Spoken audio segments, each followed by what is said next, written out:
Agora eu quero falar sobre o acordo da União Europeia-Mercosul, que está rendendo protestos, mas também os produtores brasileiros estão comemorando bastante essa situação.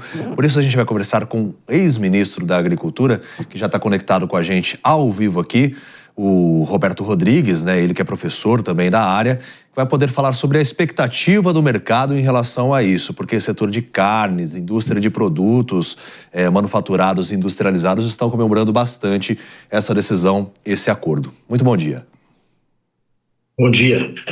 De fato, é um acordo desejado há mais de 20 anos, 26 anos de disputa nesse processo todo, que ganhou uma dimensão nova, provavelmente por causa das ações do presidente Trump dos Estados Unidos, na sua área política, comercial e geoeconômica também, que deixou a Europa, de certa maneira, isolada.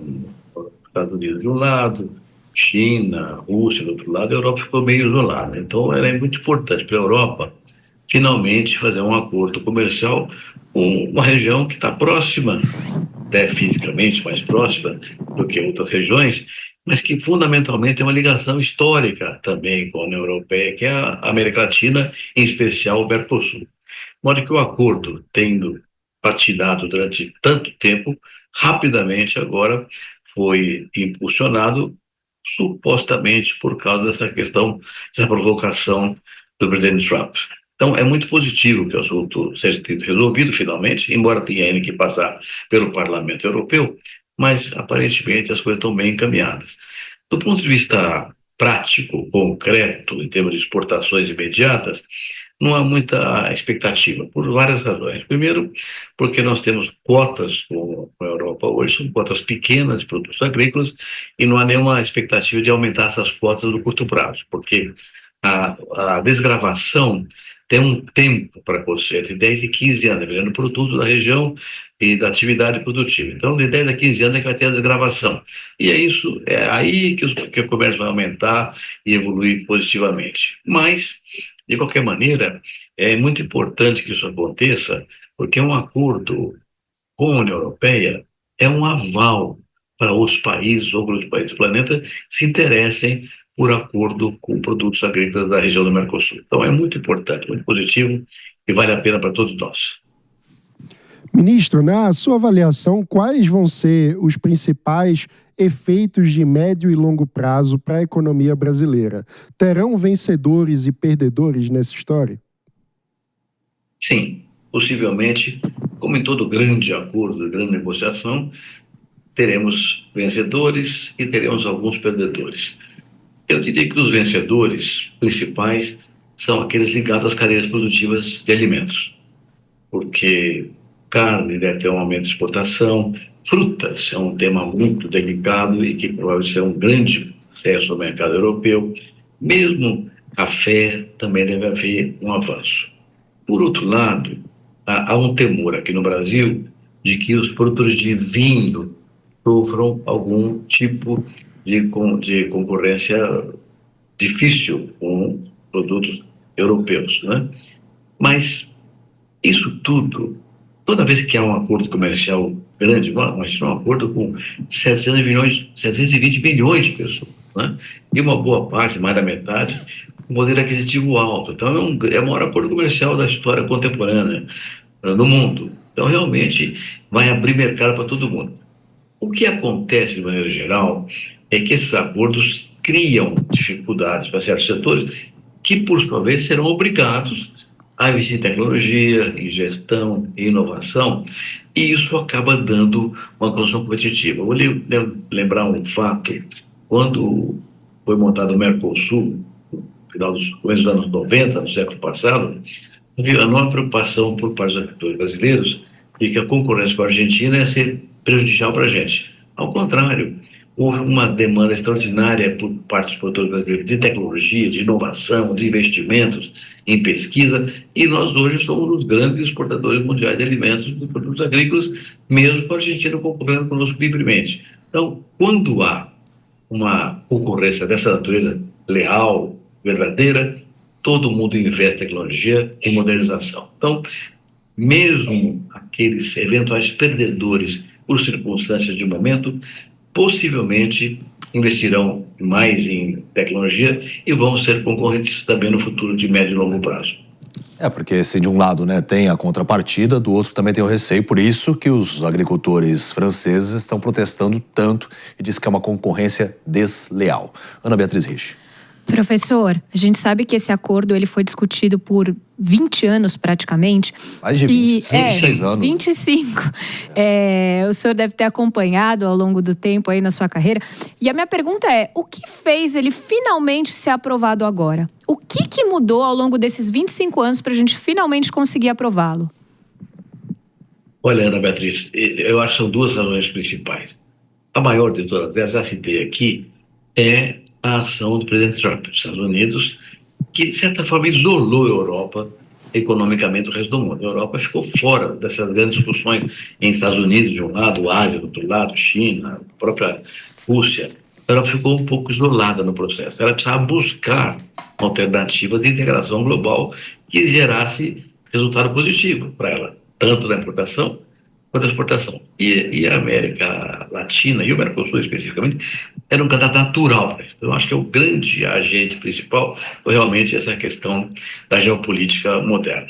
Mas tem outro tema importante, sua pergunta, Ana Beatriz, e que é a seguinte: hoje a União Europeia tem 27 países. Quando nós começamos a discussão, era praticamente só a Europa Ocidental. Mas já estavam entrando os países do leste europeu que passaram a ser produtores agrícolas importantes também.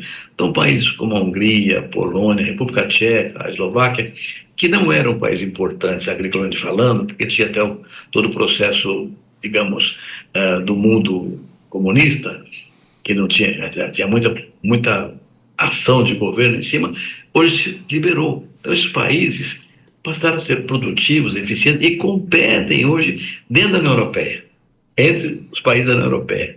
Então, esse fato tem gerado também essa grande manifestação dos produtores franceses, principalmente os franceses, mas de outros países também, porque o que eles precisam é de mais subsídio, de mais subvenção, de mais apoio para que eles enfrentem a concorrência interna.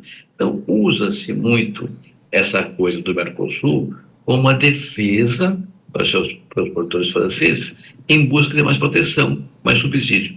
Então, é preciso compreender um pouco esse fator interno também da União Europeia. Não é apenas a geopolítica que foi mexida duramente pelo presidente Trump, mas também é uma concorrência interna entre os países europeus, em função da qual alguns produtores franceses particularmente, pedem mais proteção. Então, é todo um movimento muito articulado de maneira global, mas também internamente na Europa. Jássica Peixoto. Ministro, o agronegócio brasileiro teve uma expansão característica muito alta, principalmente por atingir mercados como o mercado asiático, nos grãos, nas carnes, em tudo. Então, nós tivemos isso, a Embrapa teve um fator muito diferencial em relação à tecnologia. Hoje nós vemos a China expandindo em tecnologia agrícola e buscando produzir ou incentivar a produção no continente africano. E, quem sabe, no futuro se tornando uma potência agrícola e até disputando o mercado com o Brasil. Como o senhor vê essa questão da demanda por tecnologia, do nosso baixo investimento, pelo menos na minha perspectiva, em relação à tecnologia agrícola, como incentivo público, e também como que o senhor encara, à luz do acordo do Mercosul com a União Europeia, agora o interesse do Brasil de buscar novos mercados e expandir ainda mais nesse mercado asiático? Muito obrigada. Muito obrigado pela pergunta e parabéns pelo seu comentário inicial. A sua observação, se fala de que a China está buscando produzir em outros continentes, porque ela tem limitação de área, e indo para a África, a sua observação é muito precisa, é muito preciosa. Então, vamos lá. Primeiro, a China tem sido, de longe, o nosso grande mercado. Mais da metade da exportação brasileira do agro vão para a China hoje, né? E a Europa é o segundo colocado, com 18%. Então, é uma margem pequena, que pode aumentar bastante. Mas, mais do que isso, eu acredito que os países têm que ser buscados como mercado também. Por exemplo, a Índia. A Índia tem uma população maior do que a da China. E que tem uma população, uma classe média muito grande, um poder aquisitivo também alto. Nós exportamos muito pouco para eles. Então, temos que buscar acordos comerciais. A tua pergunta é muito boa. A nossa luta, eu tenho discutido isso há décadas, então buscar acordos comerciais fortes com países grandes de consumidores volumosos, para a gente poder avançar esse mercado. Então, eu diria que a Índia é um grande mercado a ser demandado. Todo o Oriente Médio, os países árabes que hoje têm dificuldade de produção, uma boa parte deles, área desértica do Oriente Médio. Então, são potenciais consumidores nossos. E os países asiáticos também, Indonésia, Malásia, Filipinas, são mercados a serem observados. Mas não apenas. A América Latina é um mercado para a gente. O ano passado, nós exportamos muito para a Argentina, um importante mercado para a Argentina na área industrial, particularmente. Mas não só na área industrial, também na agrícola. Trocamos produtos com a Argentina e Mercosul, também o Uruguai e Paraguai. Então, há espaço para busca do novo mercado. A sua pergunta é muito preciosa, porque, de fato, eu diria que nós temos 4 grandes temas a desenvolver para abrir a produção brasileira. O primeiro deles é acordos comerciais. E é bem importante lembrar que o Ministério da Agricultura, que é uma área internacional que eu criei quando fui ministro, por oportuno, criei também os aditivos agrícolas, tem aberto mercados. Nos últimos 5, 6 anos, nós temos mais de 500 mercados abertos pela Ministério da Agricultura. São mercados com nicho específico, pedaço pequeno, cujo valor comercial é relativo, mas o conjunto é positivo. Então, temos que buscar acordos comerciais com grandes países consumidores, inclusive os Estados Unidos, Canadá, a antiga ALCA, que buscava tanto tempo. Então, é muito importante a sua posição. Agora, de fato, nós não podemos pensar apenas em ser exportadores de commodities agrícolas. E a sua visão sobre a África é muito relevante. Nós temos que exportar também, mais do que alimento, mais do que commodity, temos que exportar a indústria de transformação, as variedades vegetais de plantas agrícolas cultivadas no mundo tropical. Hoje o mundo tropical é de longe a grande chave para segurança alimentar, mas também energética, a transição energética e cuidando do clima.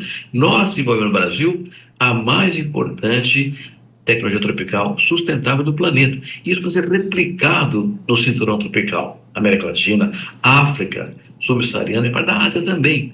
Isso é tão relevante quanto exportar alimentos, exportar conhecimento, know-how adquirido a duras penas de 50 anos. Então, não é só exportar alimentos, não é só concorrer a abrir o mercado para alimentos, é exportar conhecimento, que vale tanto quanto ou até mais do que exportar alimentos. Então, há um espaço para o Brasil fazer essas coisas de maneira muito consistente. A COP30, inclusive agora, em novembro passado, em Belém do Pará, mostrou que a nossa tecnologia tropical é replicável no mundo tropical. Claro, observando as diferenças de solo, de clima e até de instituições de cada país tropical.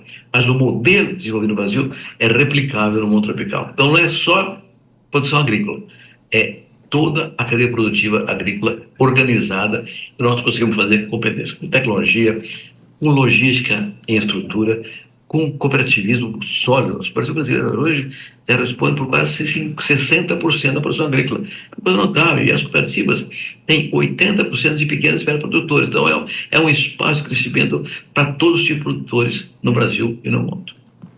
Sem dúvida, nós conversamos então com o Roberto Rodrigues, ex-ministro da Agricultura e também professor da área, que eu agradeço demais a presença aqui no Morning Show, com esclarecimentos, falando então sobre essa questão que os Estados Unidos foram importante, né, a decisão do Trump para que esse acordo fosse celebrado, e principalmente para a gente não exportar somente os nossos produtos, que tem um baita potencial, mas enfatizando a tecnologia, porque a gente tem muita pesquisa por aqui também, das empresas voltadas ao agronegócio, e essa tecnologia precisa ser exportada. Muito obrigado. Eu que agradeço. Valeu. E olha só, aqui a gente também estava repercutindo, né, sobre o acordo, tudo, essas manifestações e mobilizações em relação a Paris, né, que é o principal mercado resistente, vamos dizer assim, os agricultores estão resistentes quanto à celebração desse acordo. O álbum de casamento não deu resultado. Mas exatamente, é esse ponto que eu queria trazer. Mas as fotos são bonitas. Não, e gente, vamos combinar lá, tiram que fotos juntos, Paris e resistência não é pessoal. Então, Paris gosta de resistir a tudo, a todo momento. Não é só com a gente o problema. Eles veem a Madeira, eles pensam no incêndio ali na Champs-Élysées, né?